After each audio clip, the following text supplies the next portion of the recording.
Hello there, and thank you for staying with us. Welcome to another edition of Channels Beam. I'm Victor Matthias. Now, the 17th Internet Governance Forum under the overarching theme, Resilient Internet for a Shared, Sustainable and Common Future, was held in Addis Ababa, Ethiopia last week. Now, the program was guided by 5 themes, namely connecting all people and safeguarding human rights, avoiding internet fragmentation, governing data and protecting privacy, enabling safety, security and accountability, and addressing advanced technologies, including artificial intelligence. So today on the program, we will look at issues that were raised and discussed during the forum, the resolutions reached and mechanisms put in place to implement and measure the impact of the resolutions. We would also bring to you an initiative by tech giants TikTok aimed at ensuring a safer online space, especially for children, as the 2023 general elections draw near. But let's first take a look at the trends in the past week.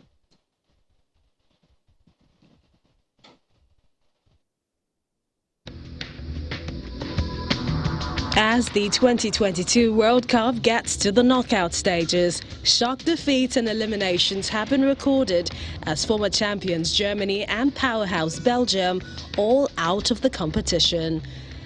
The game has seen records set, equaled and broken, with the usual suspects Lionel Messi, Bukayo Saka, Kylian Mbappe, Olivier Giroud and Cristiano Ronaldo making the headlines.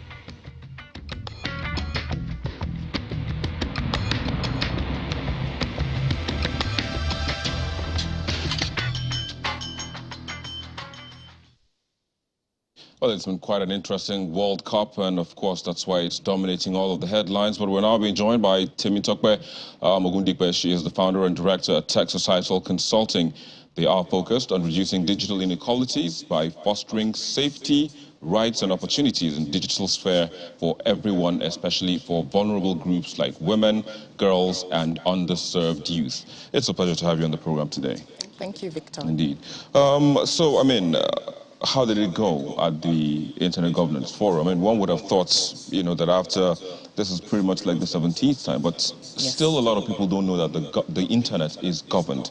But here we are having, conferences talking about this. So how did it go? What was the reception like, especially in terms of the theme of this year's forum? I think that this year's forum went very well.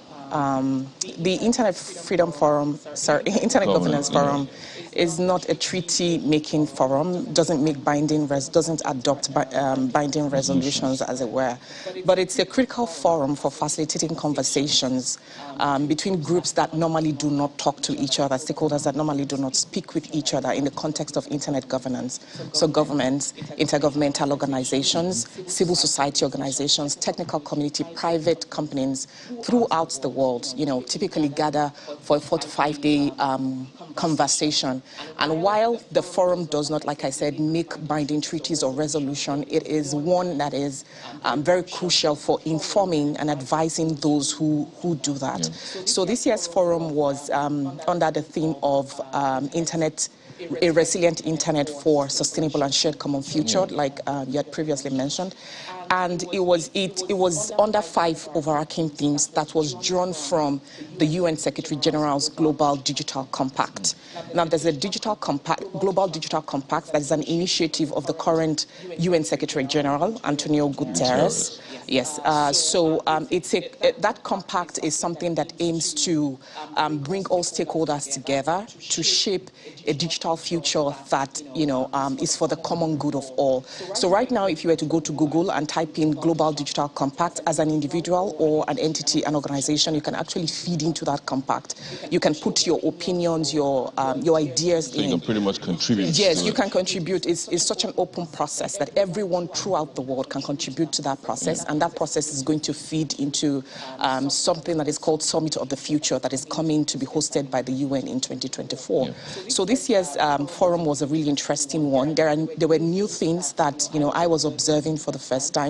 For instance, there is now the African Parliamentary Network on Internet Governance, which is about 30 parliamentarians from 20 African nations that are now looking at legislative and policy frameworks for cybersecurity throughout Africa. Africa, and they are doing so within the context of having conversations about how these legislations, that are developing can have a human rights focus, which is new. So I think that those are some of the interesting things there. And there was also an entire track on IGF Women's Summit as well. So I think that those are some of the interesting things. Fantastic. We'll get to some of those, but like you said, it's not binding. It's a forum or a conference where resolutions are not binding, so you don't have signatories and all of that. But I also think that it is good that you have a parliamentary association. I was going to ask, is there any Nigerian parliamentarian or member of the House of Reps or Senate, part of that group? Yes, there are Nigerian parliamentarians. So, interestingly, I did not meet any one Nigerian parliamentarian. I met Nigerian officials from other regulatory bodies like the NCC and the NITA. And then I met parliamentarians from other countries like Malawi, Zambia, Zimbabwe, and they did tell me that they have Nigerians. They had closed sessions, which were not open to all, but the outcome of their sessions is now on the website of the IGF and can be read by all, can be accessed by all. So, like one of the things we always talk about here in Nigeria is that, we know how to make policies. On paper we make them, but implementation now becomes the main issue. So, I mean, going by records of previous conferences, like I said, this is the 17th. I mean, we've had 16 previous ones. Resolutions reached or, outcomes of side meetings, and all of that, which is, uploaded on websites, what has been the implementation rate? So, the implementation, especially as a nation in Nigeria, implementation has been a gap that we've always had. But I think that the use of these conversations, like I said, is like they begin to, build those transparency and accountability structures, because now we can come to the table and speak together. And in a forum where it's not binding, but at least we make commitments to each other in a, soft instruments, as like I can put them as soft instruments. We make commitments to each other, and we have an understanding from that place on. And then when we come back home, these things become like instruments of advocacy. The parliamentarians, for instance, that are part of the of this network, they are committing, for instance, to develop policy and legislation, like I said, that are within rule of law, proportionate, and they're committing to not, going the route of censorship and internet shutdowns, for instance, in a bid to protect security, or to legislate around harms, and even there are some of the extent of the resolutions that they are publishing publicly is that they will no longer use like cybersecurity standards or laws or instruments for political purposes, going after dissenting voices or opposition politicians. Yeah. So these things are written, they are there, they are soft, they are not binding, but I think that they are important like advocacy tools for holding them accountable, at least, to the commitments they have made publicly. Yeah. So let's take a look at the theme again, of course, what you've said, but it's on 5 pillars, so to speak now: connecting all people and safeguarding human rights. So I think you've spoken about safeguarding human rights a little bit, avoiding internet fragmentation, governing data and protecting privacy, enabling safety, security, and accountability, and addressing advanced technologies.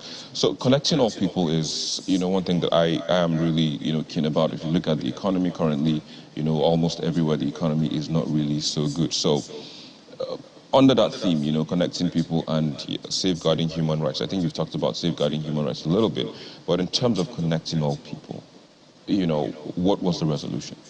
I think this was at the heart of a lot of conversations that we're holding, especially within the African context. We are still the continent with the largest number of unconnected people.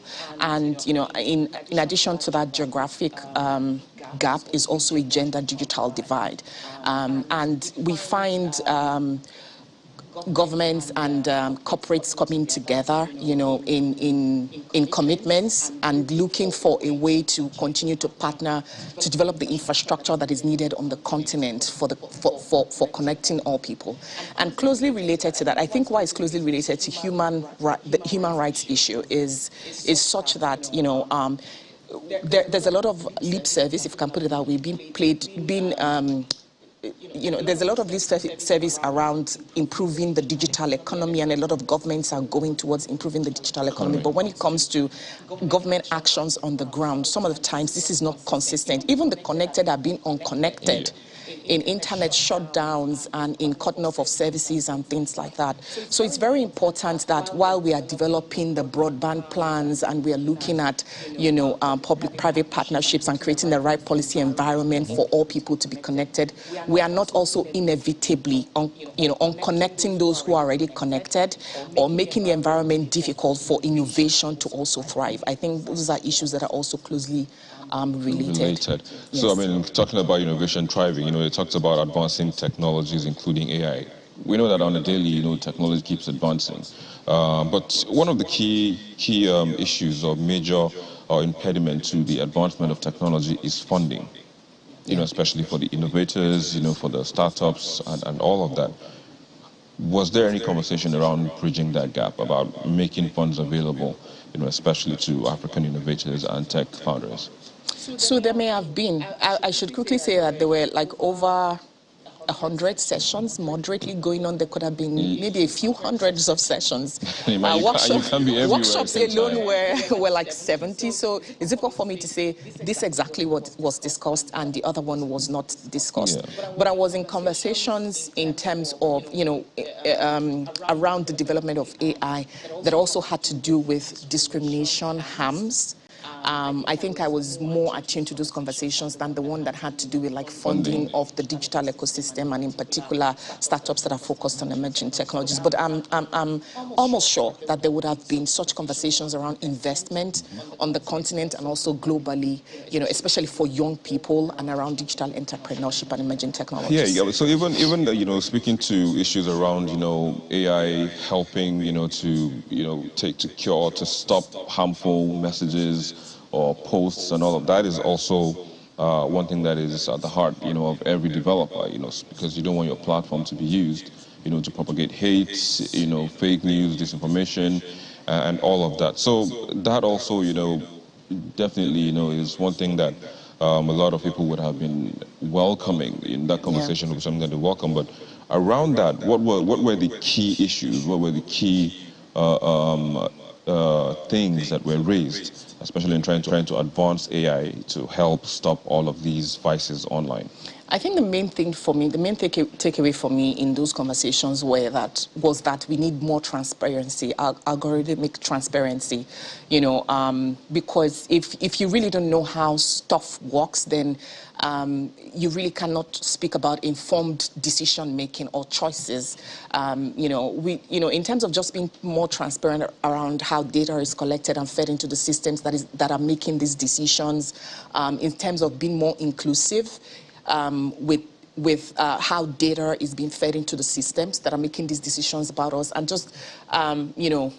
just unveiling a little bit more around market practices, especially of big tech. Yeah. And then you mentioned also content moderation and AI. I think that, a lot of, if you look at the transparency reports that are coming out of a lot of the big tech organization, what we're seeing is the extent to which AI is moderating. We are not really sure in terms of language and context what is going on behind the curtain. We are not really having a picture of what is happening with human reporting, So I just really think that there's a lot more that needs to be done when it comes to like transparency, and that would then inform what kind of recommendations people who are doing impact or risk assessments, especially focused on vulnerable people, can make to these technology companies in terms of how they are developing their technologies. Well, we have to wait and see how all of these, even though, like you said, it's not binding, but how, especially the big tech companies would look into this, and make sure that, the internet is governed and it's better for everyone, as we keep using all of the platforms and the applications and all of that are there. But I have to say thank you for joining us and sharing your thoughts, from the 17th Internet Governance Forum. Tokpe Ogundikpe, you are the founder and director at Tech Societal. Thank you so much for joining us. Thank you, Victor. Indeed. We'll take a break, and when we return, we'll take another perspective. That's in a moment. Please stay with us. Thank you for staying with us. Now, at the intersection of a safe online space is the companies or the applications that users become a lot more comfortable with. And to ensure that users are safe together, TikTok kickstarted an initiative to ensure a safe online space for children and adults. Take a look. With the 2023 general elections fast approaching and in a bid to create an online space where all can feel safe, tech giant TikTok has kickstarted the hashtag Safer Together to create a positive in-app experience for all users. First ever safety campaign for TikTok in sub-Saharan Africa, Nigeria, the initiative is given a virtual heads-up by the Director General of the NOA, Dr. Garba Abari. The exponential growth of the use of social media has led to tremendous business opportunities for influencers, for brands and organizations.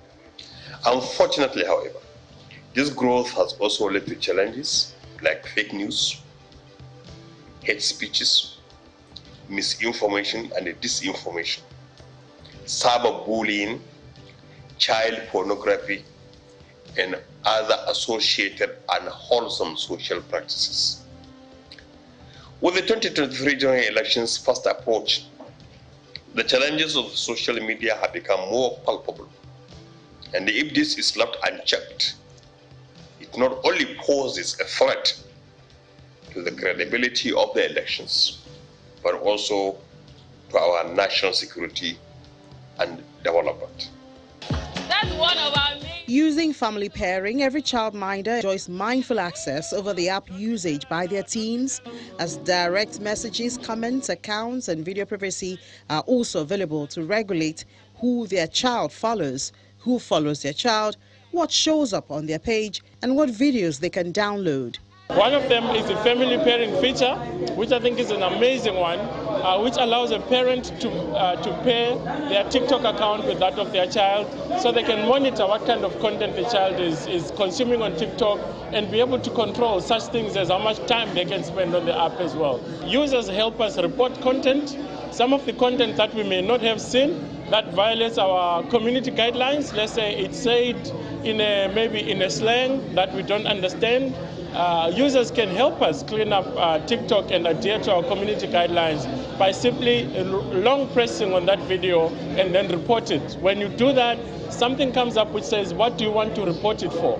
If it's for hate speech, for example, or it's for harassment or cyberbullying, you can pick that option. And there's a team that works 24 hours around the clock, around the world, that is actually waiting for those reports in order to be able to take action on them. As parents, we need to help safeguard our children, because a lot of adult things are being done or showcased on TikTok that the children should not be seeing, So I really love this. This is a good one. With the guidelines, you have to follow their guidelines as you go on, exploring TikTok. And if you have the younger ones at home, you need to educate them. If they're not up to 13, you need to tell them they can't be on TikTok and give them reasons why.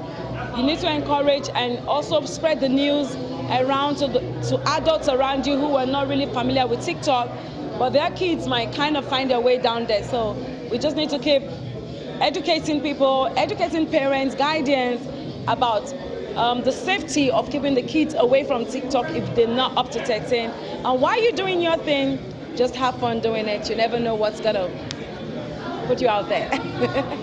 With more than 1 billion monthly active users, TikTok has become a choice app for all generations.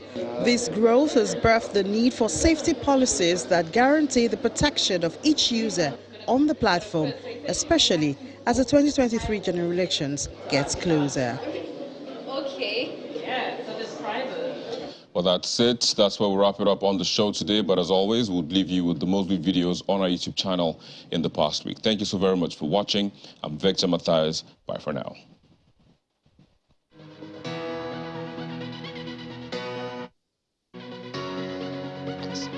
At that point, you are not fulfilled. Kicking off this week's most viewed video is the explanation by Festus Keyamo of how $460,000 was deducted from 10 accounts linked to the presidential candidate of the All Progressives Congress, Bola Tinubu.